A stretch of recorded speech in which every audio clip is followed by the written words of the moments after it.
तर पश्चिम महाराष्ट्रात काँग्रेसकडून टोल माफीसाठी आंदोलन केलं जाणार आहे। पुणे बंगळुरू महामार्गावरील प्रत्येक टोल नाक्यावर हे आंदोलन करण्यात येणार आहे। महामार्गावरील खड्ड्यांच्या निषेधार्थ काँग्रेस आता आक्रमक झाली आहे। कोल्हापूरच्या किनी टोल नाक्यावर सतेज पाटील स्वतः आंदोलनासाठी उतरणार आहेत। किनी टोल नाक्यावर पोलीस बंदोबस्त सुद्धा तैनात करण्यात आला आहे। तर आपले प्रतिनिधी भूषण पाटील सध्या आपल्या सोबत आहे। भूषण, काँग्रेसने कशी तयारी केली आहे या आंदोलनाची?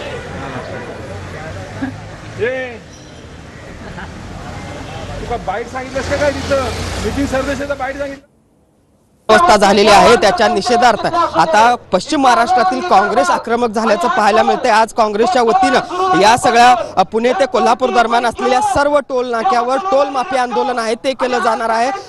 या सगळ्या मार्गावर येणारी वाहनं आज टोल फ्री काँग्रेसच्या कार्यकर्त्यांकडून सोडली जाणार आहेत। मी आता आहे किनी टोल नाक्यावर आणि इथली दृश्य आपण बघू शकतो। या सगळ्या आंदोलनाच्या पार्श्वभूमीवर मोठा पोलीस बंदोबस्त या ठिकाणी तैनात करण्यात आलेला आहे। सतेज पाटील यांच्या नेतृत्वात किनी टोल नाक्यावर आंदोलन होणार आहे। तर तासवडे टोल नाक्यावर माजी मुख्यमंत्री पृथ्वीराज चव्हाण यांच्या नेतृत्वात हे सगळं आंदोलन आहे ते केलं जाणार आहे। या आंदोलनासाठी आता काँग्रेसचे पदाधिकारी कार्यकर्ते यायला सुरुवात झालेली आहे। कोल्हापूर आणि सांगलीमधील जे काही प्रमुख कार्यकर्ते पदाधिकारी आहेत ते या किनी टोल नाक्यावर आहेत आणि कराड आणि आजूबाजूचे जे काही कार्यकर्ते आहेत ते तासवडे टोल नाक्यावर असतील।